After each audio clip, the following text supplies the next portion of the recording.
Our guest this week is Rabbi Yehoshua Pfeffer, one of the most thoughtful voices addressing the relationship between the Haredi community and the State of Israel. Born in London and now living in Jerusalem, Rabbi Pfeffer studied for many years under Rabbi Asher Weiss, served as a dayan on his Bet Din, earned law degrees from the Hebrew University of Jerusalem, clerked at Israel's Supreme Court, and today heads the Haredi division of the Tikva Fund. Rabbi Pfeffer is also the founder of the Iyun Institute and founding editor of Tzarich Iyun, which means this needs further study, a journal dedicated to serious Torah-based discussion of the challenges facing Haredi society and the Jewish state. Its pages tackle difficult questions of public policy, economics, education, military service, and civic responsibility, not through polemics, but through careful Torah learning and honest debate. In recent days, Rabbi Pfeffer circulated a deeply moving essay by a Haredi father who chose to enlist after October 7th, writing that it was the kind of message we urgently need today. That willingness to engage difficult questions from within the Haredi community makes Rabbi Pfeffer a uniquely important voice in today's conversation. Welcome to Madlik. My name is Geoffrey Stern, and at Madlik, we light a spark and shed some light on a Jewish text or tradition. Along with Rabbi Adam Mintz, we host Madlik Disruptive Torah on your favorite podcast platform, and now on YouTube and Substack. We also publish a source sheet on Sefaria, and a link is included in the show notes. This week's Parsha is Matot, and Moses' challenge to the tribes of Reuben and Gad, shall your brothers go to war while you remain here, becomes the starting point for a frank conversation about shared responsibility, Torah study, military service, and the future of the Jewish state.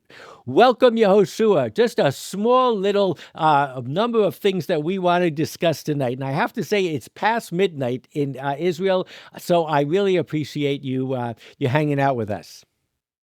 Well, thank you, Geoffrey. I'm happy to be in conversation, and certainly about such important and indeed substantive and even existential issues as the ones that you're bringing up. So, good afternoon. Hope you're doing well.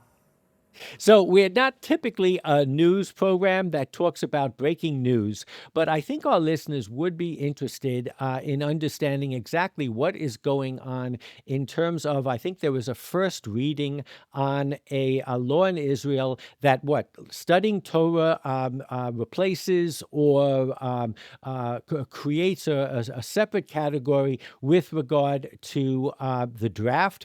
Could you just bring us up to date on what's going on? Has this happened before? Is this historic, or is this just another one of these machinations? Well, yes. I mean, like you say, this is not really about the latest headlines. This is a process which has been going on for, I would say, since October 7th, if not before, which is the kind of inevitable tension that's mounting in the country and has been doing so for a long time over the question of the Haredi draft. You know, Haredim are not 2% of the population anymore.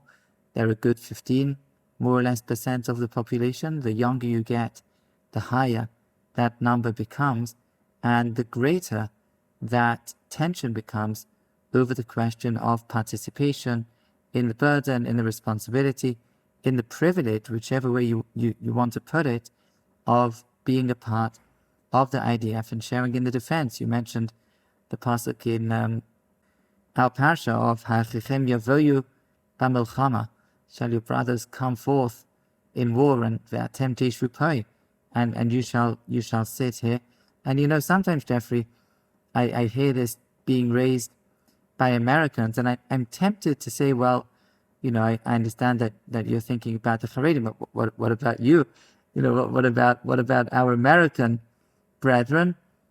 And, you know, there's something to be said for that kind of counterclaim, if you want, but it's not quite the same. You know, the tribes of Gad and Reuven, they're together with the Jewish people. The Jewish people fought with them concerning their areas of land in Eva HaYarden. and therefore the kind of moral expectation to fight together in the rest of the war of conquest of the land, of the promised land, is one which is almost obvious and intuitive. And yes, you by the way, I was in America a couple of months ago, and there are wonderful communities where a lot of boys and girls too come to fight in the IDF, and I think that is deeply commendable and impressive.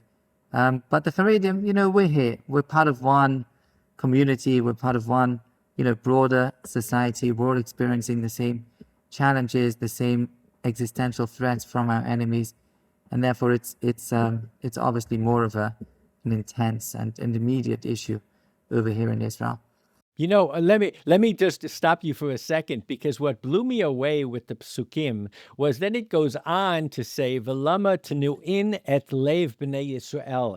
It goes to the psychological impact of them not fighting alongside their brethren. Why? Let's see what the translation says. Why would you turn the minds or dishearten or discourage the other Israelites? It's fascinating in terms of bringing to the fore the issue of not only the material impact of not serving, but the psychological, social impact that would have amongst your brothers, Achim. And it doesn't stop there.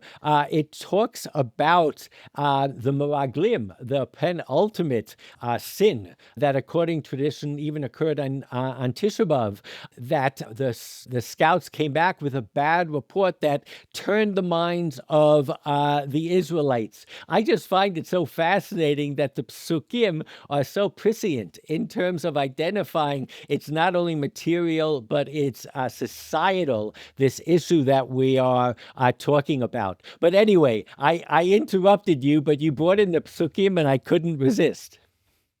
Right. So yeah, thank you for making that point. I think the Chet HaMeraglim is not it's not the penultimate, it's the ultimate sin of the Jewish people in the Torah. It's the greatest sin, which is clear from the magnitude of the punishment. It's the reason why this greatest generation, the generation that emerged from Egypt, that received the Torah at Sinai, that crossed the sea, all of these incredibly miraculous events that they experienced, and nevertheless they didn't get to enter the Holy Land because they lacked the trust in Hashem, they lacked the trust in God, and they lacked the courage to be able to fight. And it's something I think that needs to be with us always, meaning we, the generation that has the merit of coming back to the land promised to Abraham, Yitzchak, and Yaakov, we, the generation that is in this absolutely unique place in the annals of Jewish history, to be back in that homeland, the land promised to our fathers, need to take a strong leaf from the Chet HaMeraglim and from the correction of the Chet HaMeraglim. We need to trust Hashem, meaning to place our trust in the God of history who's brought us back here in the most remarkable of circumstances, and to therefore have the courage to be a part of it, to fight in the wars, to make the human effort that's required in everything that's related to establishing the state, and indeed to connect it with the Kadosh Baruch Hu, to connect it with Torah. That needs us. It needs us, those who live in a deep awareness of life in the covenant with Hashem. We need the ones to be at the forefront of this.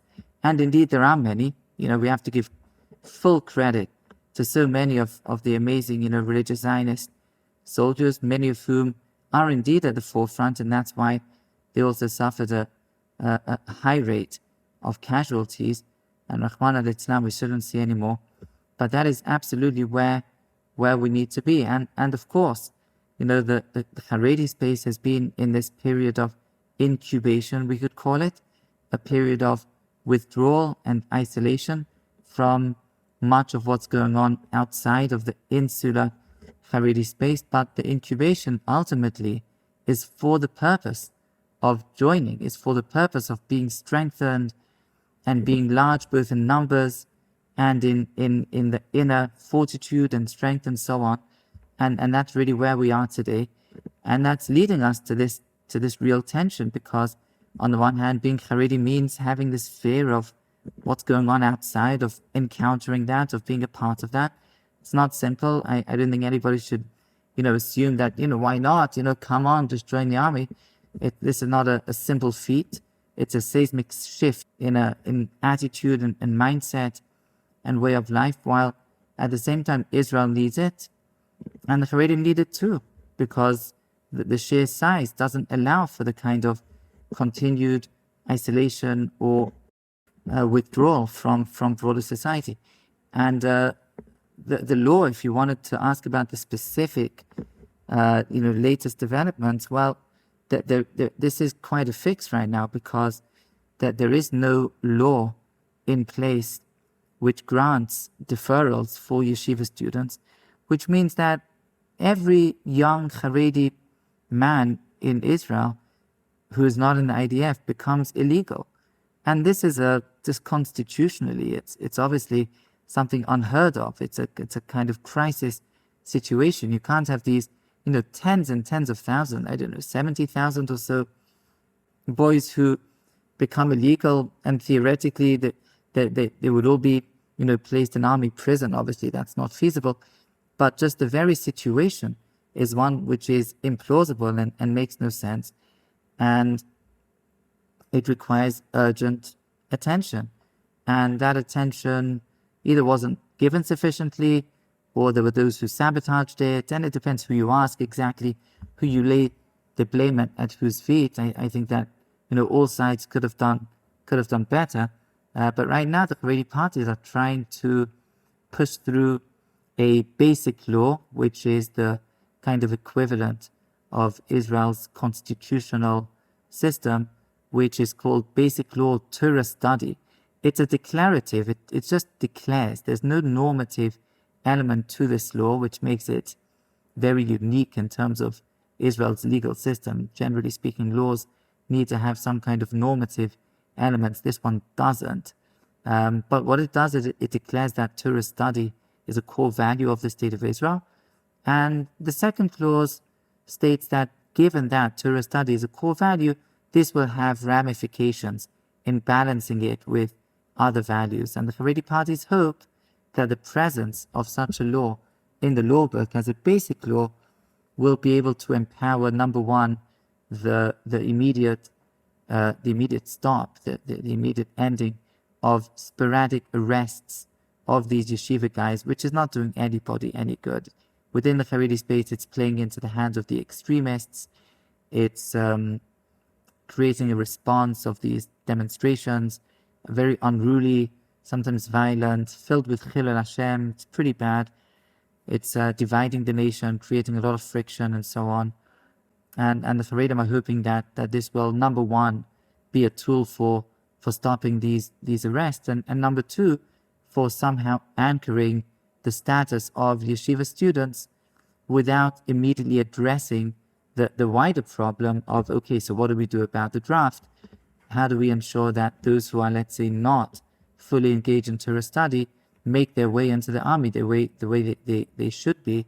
That the law doesn't do, which is convenient maybe from the position of the Haredi Knesset members, but inconvenient from the part of the rest of Israel. So we'll see where it goes. Thank you so much for what was a very nuanced and enlightening way of describing this, because you almost were talking in terms of there is the big issue, and then there is the smaller issues, and the tactical issues, and the structural issues, such as you can't arrest every young yeshiva bacha. I loved the fact that you used the word incubate, because what that triggered in me was that this is an evolution. This is a process. Or to use your words, this is something that is Tzarich Iyun. It needs further discussion and collaboration and thought.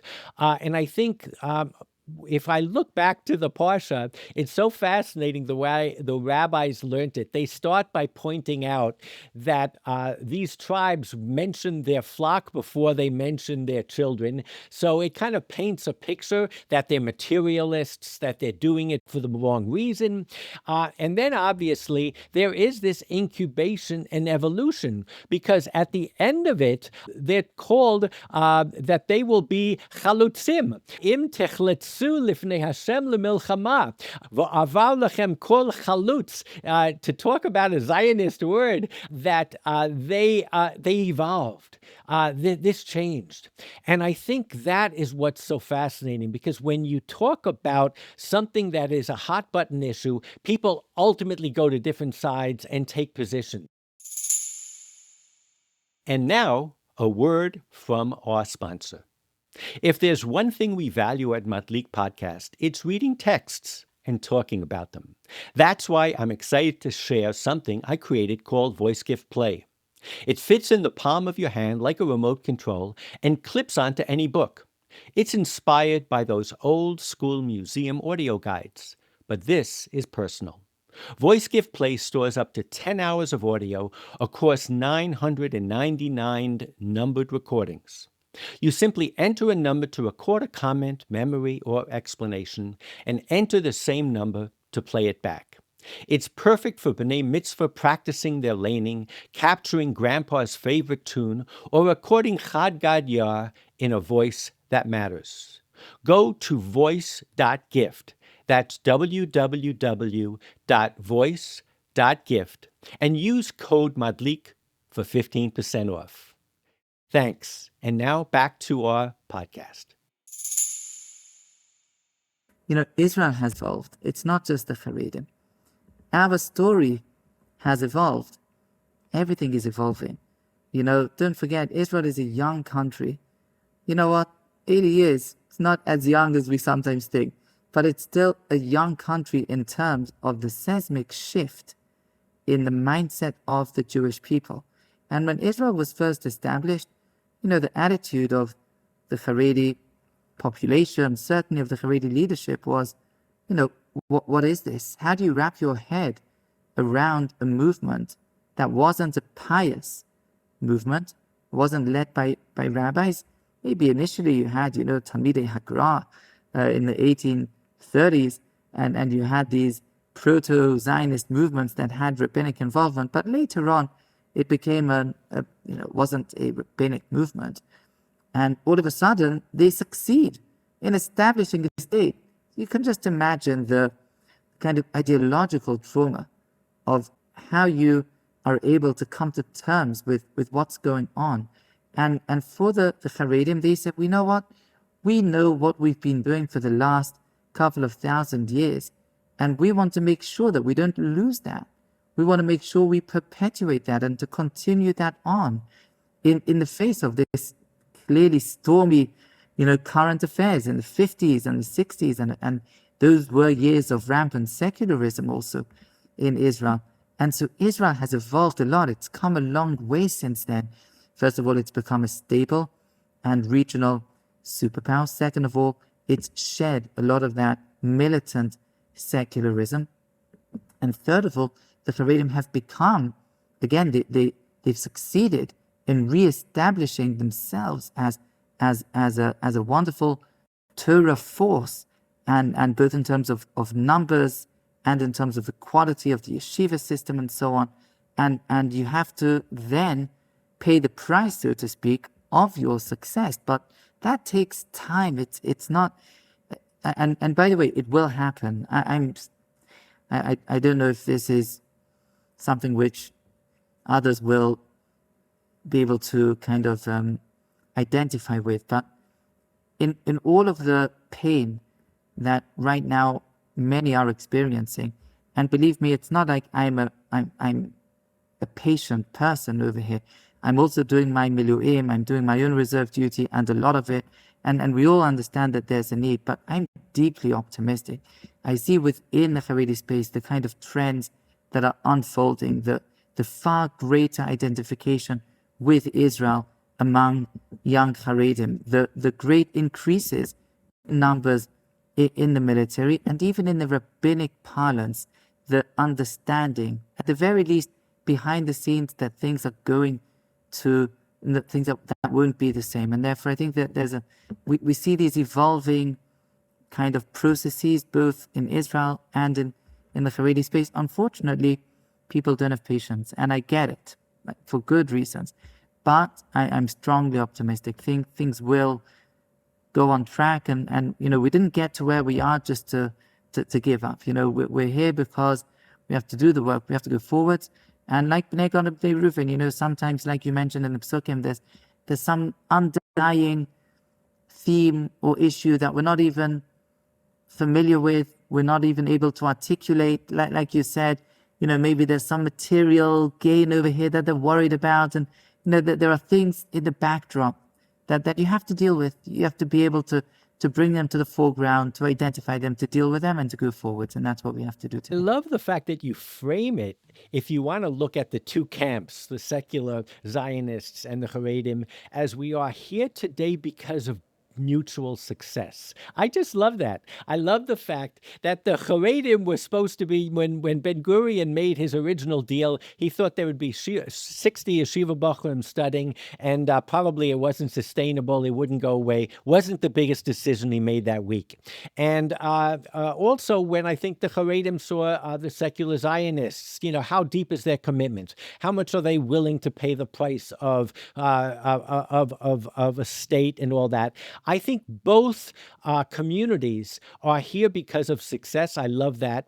I think that what I want to convey to my listeners is that you, in my mind, are not an apologist for the Haredi community. Much more, you're an internal change maker. And you, out of your love, and I must say, I have to admit, I grew up in the Haredi community for a number of years. I also have a love and respect for the Haredi community. There's nothing like a Shabbat in Williamsburg in a shtibel that I experienced when I was an impressionable teen.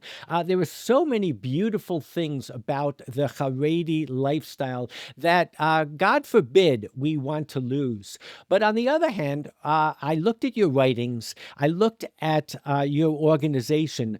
Tzarich Iyun is about exposing the Haredi community to thought leaders who are discussing economics, who are discussing social issues. One of the things that really struck me as an ex-yeshiva bacha is, I've always complained as a yeshiva bacha that my knowledge of Tanakh was because a verse from Tanakh, from the prophets, was referenced in the Talmud. I never got the big picture. And what you are doing, and I'd love to hear more about this, is, here we are in the book of Numbers, and we're discussing a Joshua-like piece of Bible, meaning to say it's talking about the conquest, it's talking about coming into the land, but most Bachurei Yeshiva, when they get to the last verse in Dvarim, they go back to Bereshit. And what you are encouraging, correct me if I'm wrong, and maybe describe this a little more, is that the Haredi community open themselves up more to the parts of Tanakh that talk about Kivush Haaretz and about the mitzvot. Talk about this a little bit, because I think what it represents is that you are a change maker, but you're a change maker from within. Well, it's nice that you bring up Tanakh. It's on my mind always, the question of Tanakh and Talmud. I remember once I gave an address actually to a religious Zionist yeshiva about the question of Haredi society, the direction where things are going. And somebody asked me at the end, and it was really a question that aligns with your presentation. And he asked me, it was actually one of the Rabbanim in the yeshiva. He said, I don't get it. He said, if you read the Tanakh, how can you not identify with this great national project of the awakening on a national level of the Jewish people? This is literally living and reigniting our modern imagination based on Tanakh. How can you just leave that aside? And my immediate answer to that was that, yes, the covenantal book for Haredi society is, of course, the Talmud. Right? It's not the Tanakh, and the Talmud takes the Tanakh and then reads it and interprets it in ways that will be able to maintain the Jewish people, even when you're not able to fight those wars, even when you're not able to constitute that society in your own homeland. You're at the mercy of others, of other nations, of other homelands. And then rather than fighting the wars against your enemies, you're fighting the war against your Yetzer Hara. And rather than fighting the wars against these other nations, you're fighting the wars of the Beis Medrash, of the study hall. And you're able to live a Tanakh world, but a different version of it. And today, of course, we are living in times where we're called to reestablish the book of Joshua on its most literal level. And that is a tremendous shift. There was somebody who wrote a piece just the other week, 2 weeks ago, last week, on Tzarich Iyun, a woman called Hannah Spiegel. And she describes a siyum, meaning a party held in honor of completing the book of Joshua, which you just mentioned, for her daughter, who must be, I don't remember the age, must be 9 or 10 years old, I don't remember. And she said there were such nice messages. There were messages of Lo Yamush Sefer Torah Mipicha, that like Hashem tells Joshua, the book of Torah mustn't leave. V'agisa b'yom v'layla.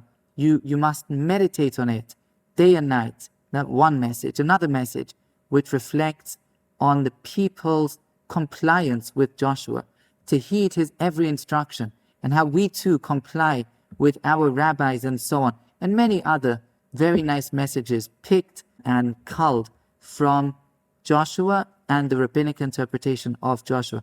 But she said what was missing? What was missing was fighting wars, conquering the land, settling the land, meaning the theme, the constant theme of the book of Joshua. That was missing from the conversation. Eretz Israel, she said, was almost entirely missing from the conversation. And this is by the way, yes, this remains the dominant, I would say, approach in the education system. But there are many Haredi Rabbanim today who have gone back to learning Tanakh, not just those psukim mentioned in the Talmud, but learning Tanakh in a serious engagement with the Pshutei Shel Mikra, with the verses themselves. And these are wonderful Rabbanim in the Haredi space. Of course, the charge was led by the religious Zionist space, by the Gersh and other spaces within religious Zionism years and years ago already. But today, that itself is building up within Haredi society as a sign that this incubation, if you want, to use that model again, is coming to its fruition. And yes, there are so many beautiful features and the ability of the Haredi space to preserve so much good is now going to undergo a translation into Hebrew, not as a language, but I mean as a social translation, to be able to engage with the rest of Israel, to be able to take responsibility. We don't want to hoard those elements for ourselves, those ways of life. We want to be able to translate them, that others should also be able to share with them, to elevate Israel, to be a part of it.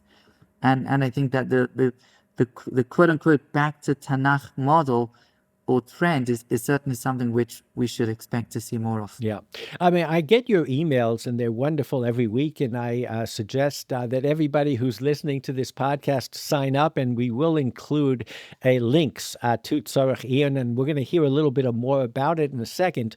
But one of the most recent emails, you were at the edge of your, you were so passionate and I would say disgusted when not only did a rabbinic rabbi speak out against the army, or a lieutenant in the army, and talk him as someone who's not even our army, dastardly. I couldn't but think, and what your criticism was, is not only did he say it, but no one in the audience and no one who read about it stood up to counter him. And I'm sure the basis for that is obvious, but since October 7th, clearly the Haredi community, along with everyone else, has been affected by what we were all affected by, and has to have a sense of their fellow citizens are their brothers. I couldn't but be struck by the fact that in our psukim it starts Achim holchim. Your brothers are going to fight, and I Yes. think part of the solution, and I think this is what you were trying to put your finger on, is we have to stop being us and them. And I'm talking from both sides of the equation. The Haredim have to learn how to look at their fellow Jews and understand that their fellow citizens, that we are all one, Kol Yisrael, Arevim Zeh Lezeh, and vice versa. And that is the biggest challenge, because as we all know on social issues, if you objectify your enemy, if you objectify another position, it's easy to disregard it. And chas v'sholom, we can even have violence. But if you humanize it and make it my brother, this is our problem, I think anything is possible. Has there been any seismic change in the Haredi community, and I would say from bottom up, of people realizing we're all in this boat together since October 7th? I mean, first of all, I think that's a very, I would say that's a very accurate description of the kind of underlying issue over here. You see, when you engage in this isolationist approach, creating this kind of enclave society within Israel, so one of the prices that you pay for that, of course, what you gain is you gain a certain, you're not immune, of course, but you gain a certain defense mechanism against the more caustic, the more toxic, the more damaging elements of modern society, which is why, at least it's one version of why this whole isolationist approach came about. But the price you pay for that is a price of potential estrangement. And certainly in times of friction and in times of division, that estrangement can really be greatly damaging. And what I rally against is expressions, when you have real expressions of this kind of lack of brotherhood, of a sense of them and us, we wouldn't be able to go forwards with them and us. The Israel project, which HaKadosh Baruch Hu has blessed us with, requires our ability to come together. You know, the Churban Habayis was a result of our coming apart at the seams, and we need to be able to internalize and to live by a sense of a common we, a collective we, rather than this fractured them and us. We will not be able to move on to the great challenges and the great opportunities of Israel without that sense of unity. And I think that's plainly obvious, and it's why we need to really invest in that. At the same time, just saying unity is not good enough, because you have to have unity around something common, right? You can't just say, oh, let's all be unified. That's nonsense. It doesn't work. Unity has to be predicated on a deep common denominator that we share, and we do. But that requires dwelling on it, thinking about it, internalizing, living, being in conversation, being in close communication, and this is something which is often missing, and something that we try to do on the pages of Tzarich Iyun is just listen. Of course, we have our preferred or chosen way of life, our sociological arrangements, and so on, but it has its upsides, has its downside, and so do others. And those differences, those elements that distinguish between us should never be allowed to lessen the appreciation of brotherhood. The entire Torah, why we came out from Mitzrayim, is to see each other as brothers, right? Rather than Egypt, where we saw each other as slaves, to Beit Avadim, a house of bondage, we came out of Mitzrayim in order to constitute a society of achva, of brotherhood, of And this is so key. And when you see sometimes a deficiency in that, then it's something which I feel you have to call it out. You have to say, guys, don't forget that we're brothers. Don't forget we're in this together. And yeah, I'm not saying 100%. You can never catch all the extremes. You will have those on all sides at the extremities who will say, no, we refuse to be together. Okay, refuse, bevakasha. But you got to have like a good 80, 90, I don't know how much percent that are willing to go the distance for each other. And today, one of the issues that is at the heart of this is the question of Haredi participation in Israel. By the way, before October 7th, the main issue of participation was actually economic. The army was not the main issue that was coming up in terms of Haredi participation in Israel. It was more the economic need. Since October 7th, that's reverted to the army participation, which I think is more aligned with the moral dimensions of this. With respect to paying taxes, we all don't like to pay taxes, but we all appreciate the need to pay taxes, and that's a good civic duty if you're in America. In Israel, the civic duty begins with army service, which is a wholly different proportion of civic duty. And I think it's rightly become like the major issue that we have to contend with. We are running out of time. I want to finish. Please tell us what Tzarich Iyun actually does. As I said, I will include a link for people to sign up and see and support as well. But what is this initiative that you have launched? Well, thank you, Geoffrey. First of all, I feel we've only touched the surface. So next time we can do a deep dive into different elements of this. Tzarich Iyun is part of the Iyun Institute. The Iyun Institute I established a number of years ago after being involved in different particular areas of this project of Haredi responsibility for Israel. And there are many areas that are essential. Elementary schools, high schools, yeshivas or yeshiva high schools, yeshivot, and then of course Hesder programs and army programs, and academic colleges and youth movements and communities and shidduchim. And there has to be a kind of ecosystem, because if I send my child to one of these schools that has, let's say, stronger secular studies that enable you to study English and later on to get a job, well, if they're not going to accept the siblings in some other school, then it's not going to work. People are not going to be willing to pay those social costs. So this is a whole ecosystem. And the Iyun Institute was established to be the kind of ideas and content and intellectual leadership of that movement. So we have training programs, educational programs for wonderful Haredi men and women who come and study, and we study economics, and we study modernity and how we need to be a part of that struggle over the soul of Israel, which is part of the modern world. And we study nationalism and Zionism and so on.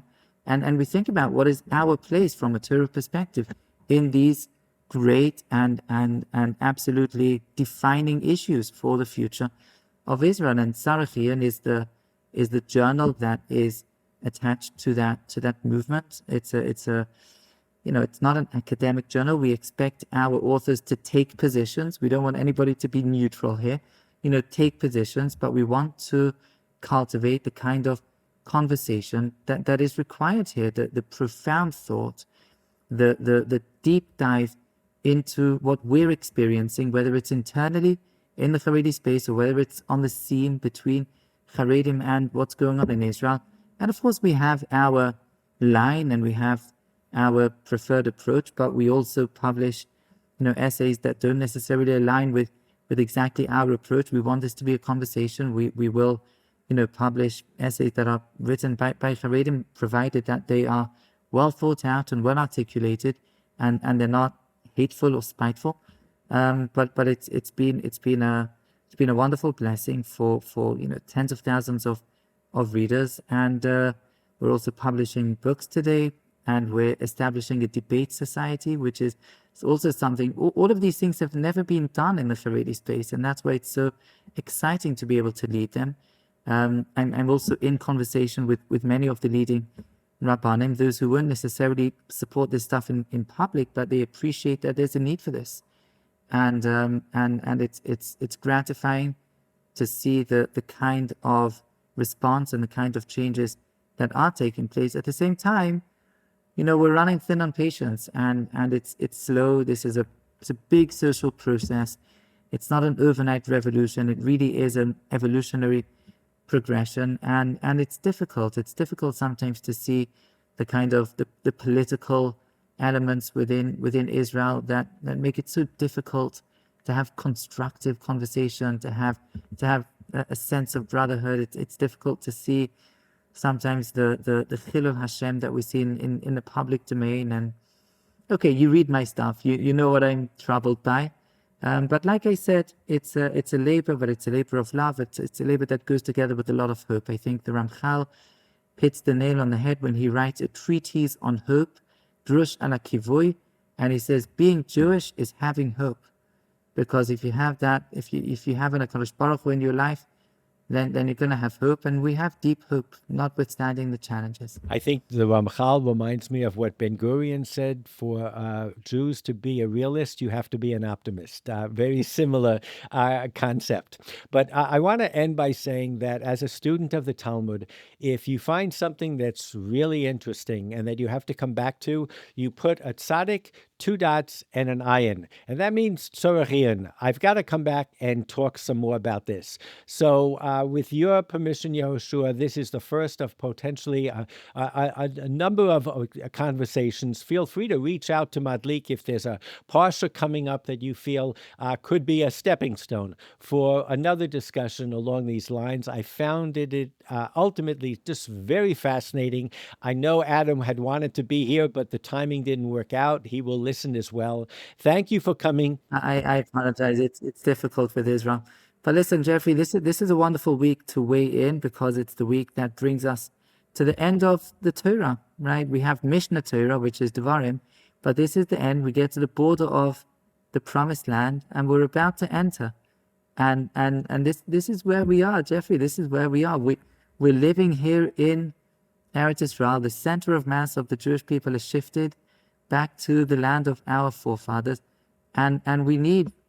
I don't want to say we need you, Geoffrey, but we need all of us. We need us all to be a part of this. Wherever we live, I'm assuming most of your audience is in the United States. I tell my friends in the United States and everywhere, we need you. We need everyone to be on board with this amazing schus. Our great-grandparents, hayinu kecholmim, really. And this is the end of Bamidbar, going into Farim. This is where Thank you so much for joining us. And to our Madlik listeners, we will see you all next week.